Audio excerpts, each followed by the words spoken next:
In Deuteronomy 18:20, God declares, "The prophet who speaks a word presumptuously in my name which I have not commanded him to speak, that prophet shall die."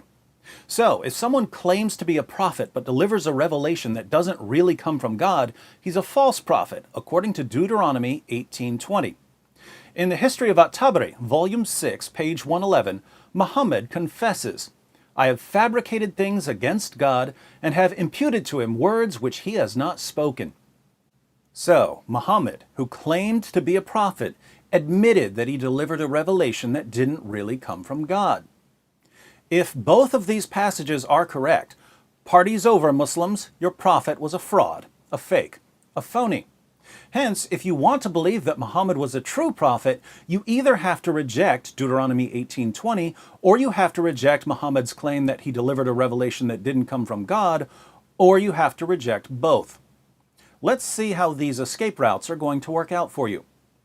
We'll begin with Deuteronomy 18:20. The verse reads, "But the prophet who speaks a word presumptuously in my name, which I have not commanded him to speak, or which he speaks in the name of other gods, that prophet shall die." Here we have two ways of spotting a false prophet. If someone claims that a revelation comes from God, but it doesn't actually come from God, he's a false prophet.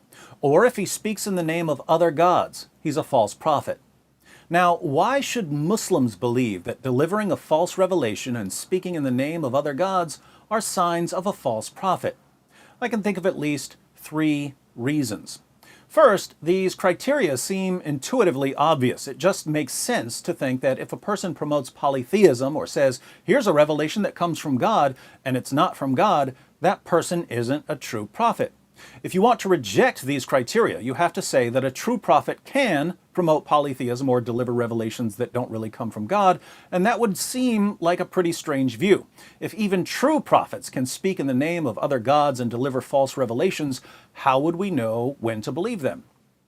Second, while many Muslims today believe that the Torah has been corrupted, the Quran and Muhammad consistently affirm the inspiration, preservation, and authority of the Torah. The Quran affirms the inspiration of the Torah in Surah 3, verses 3 to 4. He, Allah, has revealed to you the book with truth, verifying that which is before it, and He revealed the Torah and the Gospel aforetime, a guidance for mankind, and He revealed the criterion. So Allah gave the Torah as a guidance for mankind. Contrary to charges of corruption, the Quran asserts that no one can change Allah's words. Surah 18, verse 27. "And recite what has been revealed to you of the book of your Lord. There is none who can alter his words, and you shall not find any refuge besides him." In Surah 5, verse 43, some Jews come to Muhammad to settle a dispute. Allah responds, "Why do they come to you for judgment, O Muhammad, when they have the Torah before them, wherein is the judgment of Allah? Yet they turn back after that, and these are not the believers."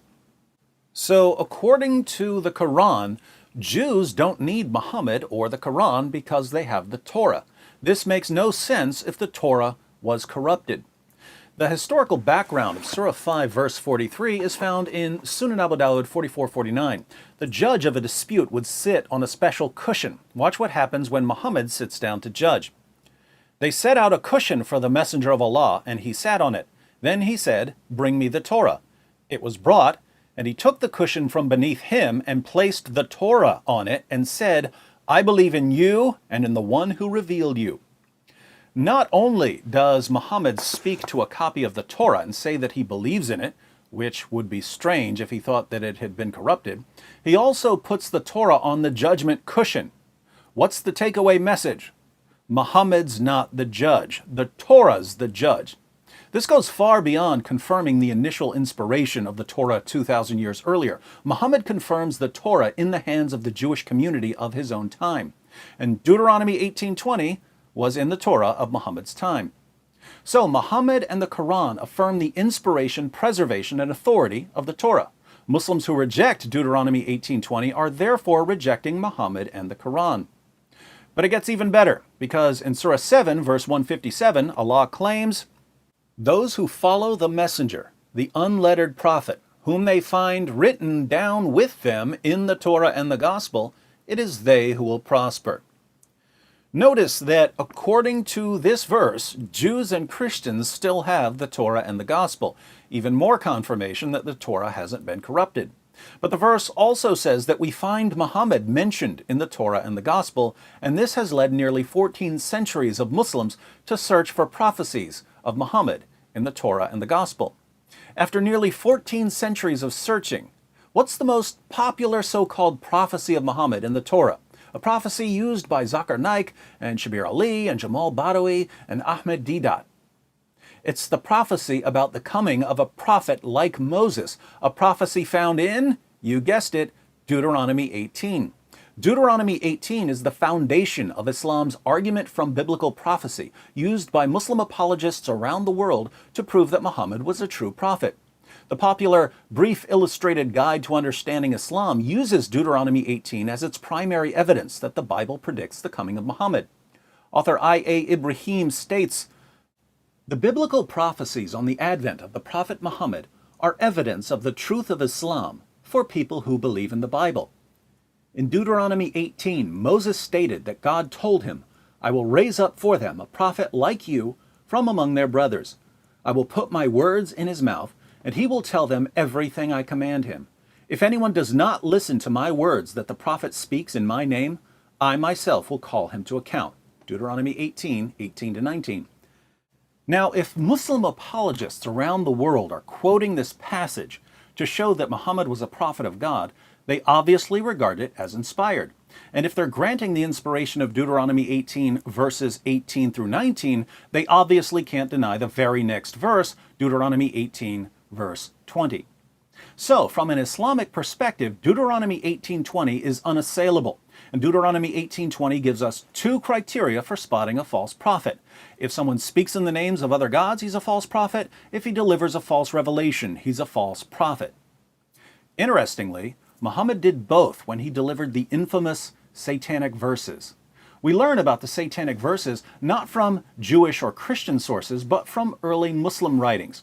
Let's read a passage from the History of At-Tabari to see what happened. The History of At-Tabari, Volume 6, page 108. "When the messenger of God saw how his tribe turned their backs on him and was grieved to see them shunning the message he had brought to them from God, he longed in his soul that something would come to him from God which would reconcile him with his tribe. With his love for his tribe and his eagerness for their welfare, it would have delighted him if some of the difficulties which they had made for him could have been smoothed out, and he debated with himself and fervently desired such an outcome. Then God revealed, 'By the star when it sets, your comrade does not err, nor is he deceived, nor does he speak out of his own desire.'" That's the beginning of Surah 53 of the Quran. "And when he came to the words, 'Have you thought upon Alat, Alusa, and Manat, the third, the other,' that's verses 19 through 20 of Surah 53, Satan cast on his tongue, because of his inner debates and what he desired to bring to his people, the words, 'These are the high-flying cranes. Verily their intercession is accepted with approval.'" That last part was originally the next verse of Surah 53. Alat, Aluza, and Manat were three pagan goddesses. When Surah 53 was revealed, the Quran called them the high-flying cranes, whose intercession is accepted with approval, meaning that Alat, Aluza, and Manat were like birds that could carry your prayers to Allah. Muhammad bowed down in honor of this revelation, and as usual, his followers bowed down with him. But the polytheists were so delighted that Muhammad had finally approved of their gods, they joined in and prostrated themselves because of the reference to their gods which they had heard, so that there was no one in the mosque, believer or unbeliever, who did not prostrate himself. So the pagans were bowing down in worship with Muhammad and his followers because Muhammad and the Quran had shown respect for their goddesses. But Muhammad's friendly relations with the polytheists didn't last long. He soon learned that his verses praising pagan goddesses didn't come from Allah, they came from Satan. Gabriel visited Muhammad and said, "Muhammad, what have you done? You have recited to the people that which I did not bring to you from God, and you have said that which was not said to you." This is the angel Gabriel telling Muhammad that he delivered a revelation that didn't come from God. Saddened to recognize his treachery against Allah, Muhammad lamented, "I have fabricated things against God and have imputed to him words which he has not spoken." So both Gabriel and Muhammad plainly state that Muhammad meets the criteria of a false prophet in Deuteronomy 18:20. Muhammad remained grief-stricken and anxious until the revelation of the verse, "Never did we send a messenger or a prophet before you," to the words, "God is knower, wise." Let's read the entire verse to see how Allah comforted Muhammad after Muhammad humiliated himself by advocating shirk.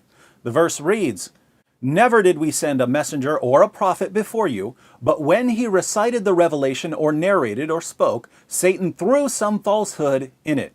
But Allah abolishes that which Satan throws in. Then Allah establishes his revelations, and Allah is all-knower, all-wise." So Allah tells Muhammad, don't feel bad about delivering a revelation from the devil. All of Allah's messengers deliver a revelation from the devil from time to time. But don't worry about it because Allah eventually cleans up the mess. The next verse explains why Allah allows Satan to trick and deceive his messengers. That he, Allah, may make what is thrown in by Satan a trial for those in whose hearts is a disease and whose hearts are hardened. Are you getting this? Allah lets Satan deliver false revelations through Allah's true prophets in order to test people. Notice that we're not just talking about a story from later Muslim sources. Quran verses were revealed in response to the satanic verses. And yet most Muslims claim that Muhammad never delivered the satanic verses and that the story was made up. The problem is that there are tons of sources reporting various versions of this story. I have 37 Muslim sources reporting the satanic verses affair, and these sources can be traced back to some very important early Muslims. Of the 37 sources we have for this story, 6 go back to Ka'b al-Kharazi, one of Islam's greatest early Quran scholars. 5 go back to Urwa ibn al-Zubair, an early Meccan scholar who's known as the founder of the study of the life of Muhammad. He was also Aisha's nephew, Abu Bakr's grandson, and the son of Abu Bakr's daughter Asma. 2 go back to Abu Bakr ibn Abdul Rahman ibn al-Harith, one of the top scholars in Islamic law during the 1st century. 5 go back to Abu al-Aliya al-Basri, another of the greatest Quran scholars of the 1st century. He studied the Quran with Caliph Umar, Ubay ibn Ka'b, Zayd ibn Thabit, and Ibn Abbas. 2 go back to al-Sudi, another early scholar who studied with Ibn Abbas. 1 comes from the tafsir of Muhammad ibn al-Sa'ib al-Kalbi, an early commentator who composed the longest tafsir that had been written up until his time. 4 reports go back to Qatada ibn Diama, one of Islam's greatest early commentators. 1 goes back to al-Dahak ibn Muzahim al-Balki, a 1st century expert in tafsir. 1 goes back to Ikramah, a slave of Ibn Abbas and an expert on the life of Muhammad. We have 6 reports that go back to Ibn Abbas himself, the founder of Quran studies, and we have several that go back to Sa'id ibn Jubair, one of the leading Quran scholars of his time and one of the top students of Ibn Abbas. Some of Ibn Abbas's narratives go through Sa'id ibn Jubair. So this story is all over the early Muslim community. How did so many Muslim scholars get this completely wrong? As a general rule, if you're going to make up stories about your prophet, you're going to make up positive stories. You're going to make up stories about him performing miracles or something. You're not going to make up stories about him delivering revelations from the devil. Here, some Muslim who's desperate to defend Muhammad will say, but Muslims didn't make up the story, Jews made up the story. And we can only reply, seriously?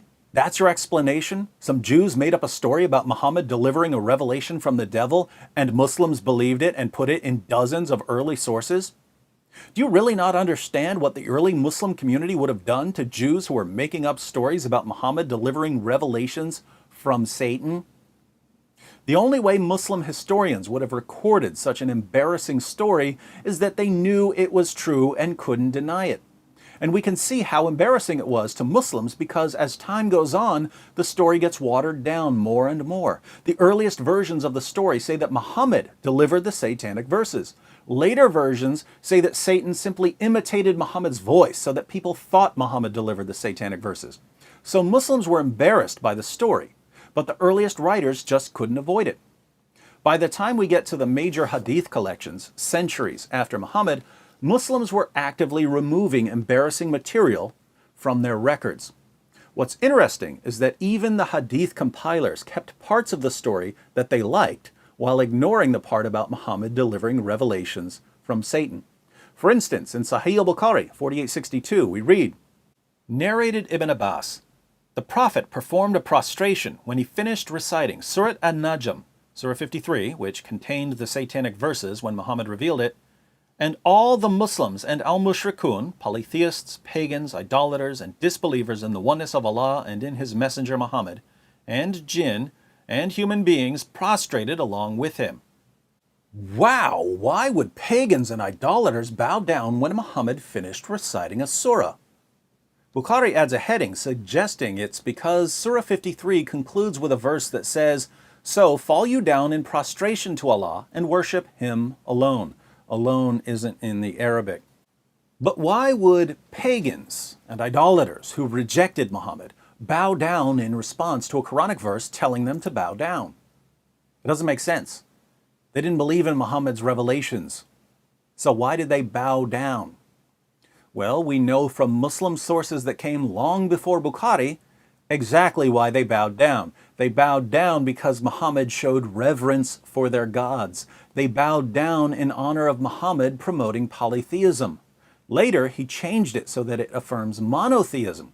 Bukhari likes the part about the pagans and idolaters bowing down when they heard the Quran, but he doesn't like the part about why they bowed down. So he keeps the part he likes and rejects the part he doesn't like. This is exactly what Muslims do today. History is like a buffet to many Muslims. If you like something, you take it. If you don't like something, you leave it. Think about this. Muhammad delivers a surah promoting polytheism. Then he changes it so that it only promotes monotheism. Then Muslim historians record what happened. Then later Muslim historians water down the story. Then still later Muslim historians erase the story. And Muslims today insist that the story is just a lie, and they condemn the early Muslims who recorded it because they knew it was true. Islam is the supreme example of how not to do history. For those of us who actually want to know what happened, the story of the satanic verses is as strong as history gets when it comes to the life of Muhammad. If Muhammad's followers could invent something like this and deceive the entire early Muslim community, how can we trust anything they say about Muhammad? If his followers would invent stories that make him look bad and hurt his credibility, they obviously wouldn't have any problem inventing more positive stories. In other words, if you're going to throw the early Muslim community under the bus, that's the same community that gives us everything we know about Muhammad. And it's the same community that was protecting the Quran. If they were a bunch of liars, there goes Islam. So, based on Muslim sources, we know that the Prophet of Islam, on at least one occasion, delivered a message that didn't come from God. We also know that Muhammad, on at least one occasion, spoke in the names of false gods. Putting this together with the criteria for recognizing false prophets in Deuteronomy 18:20, we have the following syllogisms, which I call the Deuteronomy deductions. First syllogism. 1. If a person speaks in the names of false gods, that person is a false prophet. We know this from Deuteronomy 18:20. 2. Muhammad spoke in the name of false gods. We know this from numerous Muslim sources. 3. Therefore, Muhammad was a false prophet. Second syllogism. 1. If a person delivers a revelation that doesn't come from God, that person is a false prophet. We know this from Deuteronomy 18:20. 2. Muhammad delivered a revelation that didn't come from God. We know this from numerous Muslim sources. 3. Therefore, Muhammad was a false prophet. How can Muslims avoid the conclusion of these arguments? As we've seen, they can reject the first premise of each argument by throwing out everything Allah and Muhammad said about the Torah, and by rejecting one of the most common arguments of their top apologists, and by claiming that it's perfectly acceptable for a prophet to deliver a revelation from the devil. If our Muslim friends go this route, I'm afraid that we can't take Allah or Muhammad or Muslim apologists seriously, which means that we can't take Islam seriously.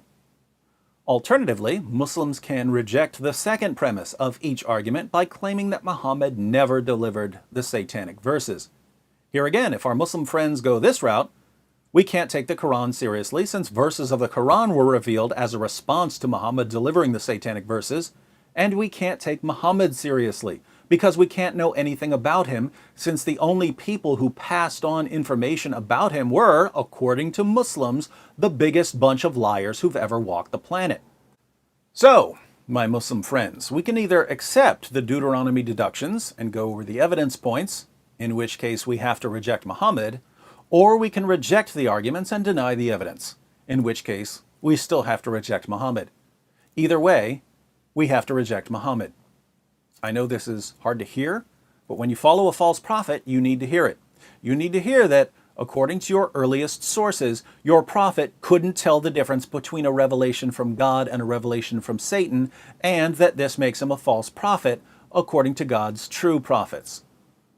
Here's the irony. You claim that you respect Moses, but if Muhammad had delivered the satanic verses in the time of Moses, Moses would have ordered the people to pick up stones and stone him to death as a false prophet. Fortunately for Muhammad, he recited the satanic verses among pagans who praised him for promoting shirk and polytheism. But I will not praise him, and no one who loves God and hates idolatry can accept this man as a prophet of the Almighty.